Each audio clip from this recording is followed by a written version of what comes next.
Good morning mga kaibigan, mga kalingap. Narito na naman tayo sa ating YouTube channel at gagawa tayo ng panibagong reaction video. At dito sa reaction video natin mga kaibigan, ang pag-uusapan natin dito ay si Kalingap Edo mga kaibigan. At ito ay pag-uusapan natin kung may nalabag ba or wala itong si Kalingap Edo, dahil meron nga tayong nakita na may wakwak di umano. At nagulat tayo na si pala yan, si Kalingap Edo mga kaibigan. At yan ang ating hihimay-himayin. Pero bago yan, i-shout out muna kay Kuya Bal Santos Matubang, Kalingap Rab, and Ate Edna. At ganun din po kay Gisa Bicolana, Ate Be Considerate in Mamistika yon. So ito na nga mga kaibigan, kasi nagulat tayo kasi marami ang nagko-comment na bakit daw di umano ay nasasabihan na wakwak itong si Kalingap Edo. Kaya nagulat ako mga kaibigan, mga kalingap, kung bakit ang isang Kalingap Edo na alam naman natin na napakatahimik at napakarespetong tao ay masasabing wakwak ng ating mga viewers. At meron ding mga basher na nagsasabi na mag-scout si Kalingap Edo mga kaibigan at humanap ng iba. Totally mga kaibigan, napanood natin yung video na yon at may nakatapnin nga doon na yung beneficiaries ay pinasok ng wakwak. Nagulat ako doon mga kaibigan, mga kalingap, kasi ang sabi doon ay wakwak at yun ay ina-vlog nga ni Kalingap Edo. So pinakinggan natin lahat yung mga sinasabi doon at yung mga pinag-uusapan doon, as in doon sa pangyayari mga kaibigan, as in masasabi nating clickbait yung ginawa ni Marius Vlog dyan sa kanyang channel, kasi nga ang thumbnail niya, yung kanyang beneficiaries ay pinasok ng wakwak. So doon naman sa laman ng video mga kaibigan at hinimay-himay natin, as in nagsabi siya doon na matagal siyang nakapunta doon sa beneficiaries kasi sila ay pumunta sa Mindanao at siya ay hindi naman siya kumukontra o hindi naman siya nagagalit na may tumutulong doon sa pamilyang yun mga kaibigan. Ang tanong mga kaibigan, matatawag ba natin na wakwak si Kalingap Edo kung matagal nang na-vlog itong mga beneficiaries na ito mga kaibigan? Para sa akin mga kaibigan, walang nilabag doon na masama si Kalingap Edo. At kung yan man ay ni-repair kay Kalingap Edo, as in yung mga taong beneficiary sana mga kaibigan ay nagtapat kay Kalingap Edo na may nagbablog sa kanila or may nagblog man ay matagal na. So kung matagal na mga kaibigan, walang nilabag at hindi masasabi na wakwak doon si Kalingap Edo, kasi alam natin mga kaibigan na itong si Kalingap Edo ay napaka prinsipyo nito at may respeto ito sa kapwa niya vlogger. At kung alam ni Kalingap Edo mga kaibigan na updated pa yung ginagawang pagtulong ni Marius Vlog doon sa mga beneficiaries na yan, totally hindi talaga yan papasukin ni Kalingap Edo, kasi alam natin si Kalingap Edo ay kahit lapit yan sa mga viral mga kaibigan ay hindi yan nagbablog, hindi mapansamantalang vlogger yan. At talagang hinimay-himay natin yung kay Marius Vlog, kung may masasabi siya masama about kay Kalingap Edo, totally wala naman tayong nakita. At hindi talaga niya sinambit yung pangalan niya nung vlogger at iminuyot niya yung pangalan ng tao. No, hindi niya sinabi na si Kalingap Edo, pero obvious naman na si Kalingap Edo, kasi nga yung mga beneficiaries na yon ay tinutulungan ni Kalingap Edo. So sabi nga doon, nagpakilala sila na dati silang magkasama, na ngayon ay nasa Team Kalingap si Kalingap Edo at siya naman ay nasa Team Rochelle mga kaibigan. Pero ang punto doon, pagtulong ang kanilang hangarin. So inisip ko mga kaibigan na nangyari ay clickbait.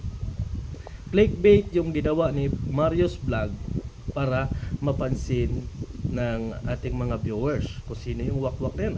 Alam natin mga kaibigan, kapag may wakwak, as in ganun talaga, maraming viewers yan kasi marites yan mga kaibigan Pero wala silang naging samaan na ibig sabihin ko si Marius Vlog doon. Hindi ko lang alam kung nag-live si Marius Vlog about kay laban kay Edo, pero doon sa video na ipinasa sa atin noong mga viewers na nagko-concern kay Kalingap Edo, as in wala siyang sinasabing masama at inaamin niya doon na mas malaki ang maitulong ni Kalingap Edo, 'di ba?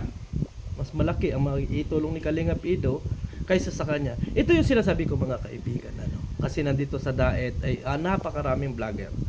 Napakaraming vlogger. Hindi bali mga kaibigan kung iisang community lang yung mga nandito, katulad ng Team Kalingap.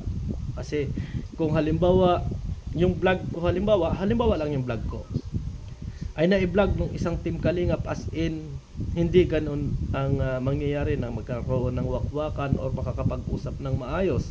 So ang nandito sa Daet mga kaibigan at nandito sa ruta ng Bicol ay may Team Rochelle at meron din pong Team Kalingap, at hindi po maiiwasan na may mag-refer doon sa kabilang vlogger at may mag-refer din doon sa kabilang vlogger.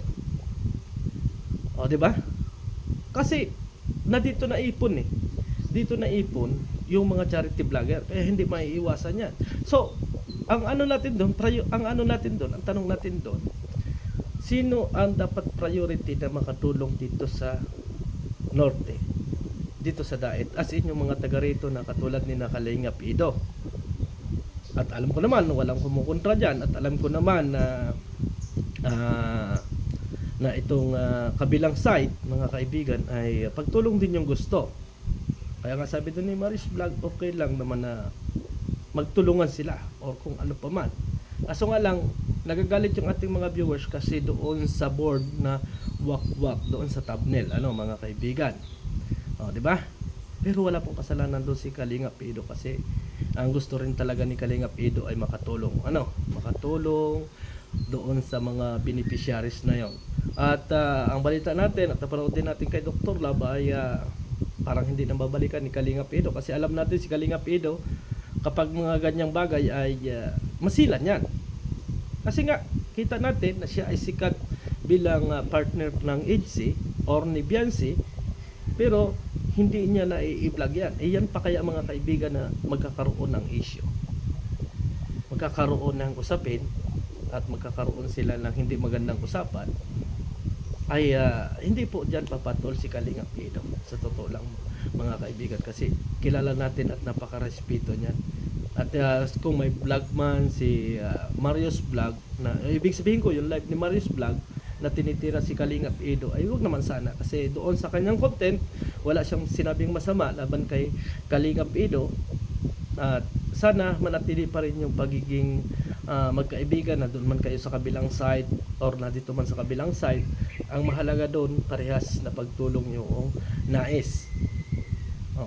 So hindi nawawala mga kaibigan yung mga basher din kay Kalingap Edo at basher din doon sa kabila, kasi ang sabi ng iba na nagko-comment sa atin ay bakit daw ang mga Team Kalingap ay nangwawakwak na, as in hindi nila alam na doon sa thumbnail lang nagbase.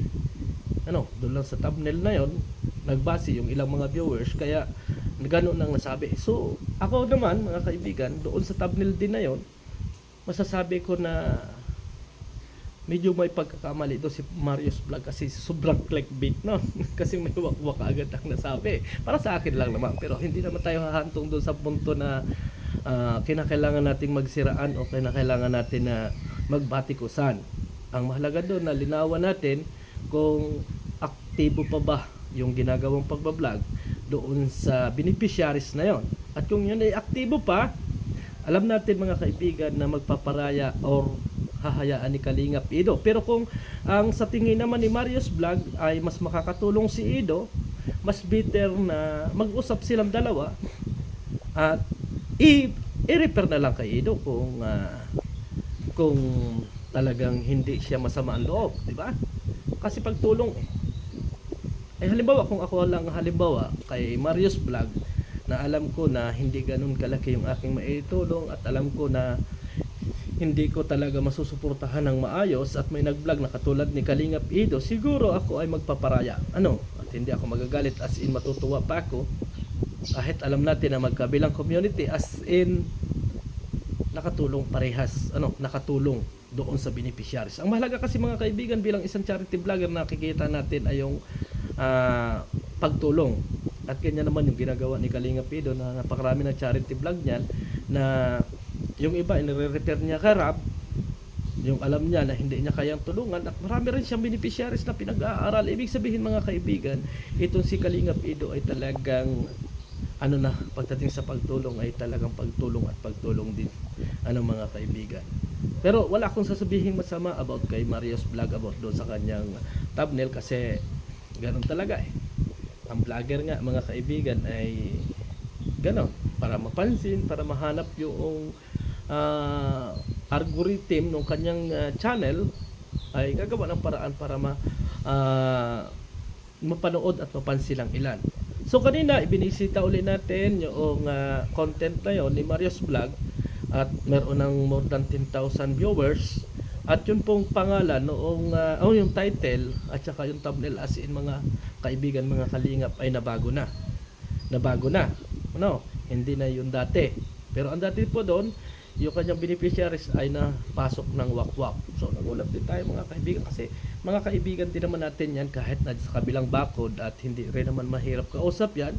Ang atin lang mga kaibigan, sana magpaanuhan sila kung sino ba talaga yung dapat tumulong doon sa beneficiaries, kasi kakawawa din naman kung aalis Kalinga Pido, aalis na rin si Mario. So mag-usap sila para doon sa ikagaganda ng beneficiaries na yun, magkaroon ng coordination, or kung ano pa man. Hindi man sinasabi natin ng mga kaibigan na mag-collab sila, pero magparaya kung ang sa tingin ng isa ay mas makakatulong yung isa. Pero alam ko mga kaibigan, kapag may mga ganyang issue na, ay mahirap nang balikan ni Kalinga Pido. Mga kaibigan, mahirap nang balikan. As in, wala namang ganoon kalaking issue, at nakita natin sa thumbnail lang, ay mapapakiusapan at siguro mapapag-usapan ng maayos yan mga kaibigan.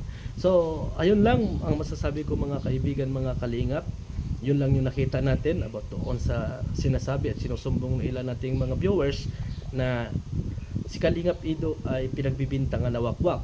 At yung mga basher naman, huwag po kayong magbase doon sa thumbnail, bagkus tingnan nyo muna po kung ano yung vlogger na sinuportahan ninyo, kung ano po yung sinasabi doon sa laman ng kanyang video. Hindi po yung papasok kayo sa aking mga live streaming or sa aking mga content na sasabihin ninyo na ang Kalingap ay naging isang wakwak na. So maraming salamat, and God bless sa ating lahat, at thank you.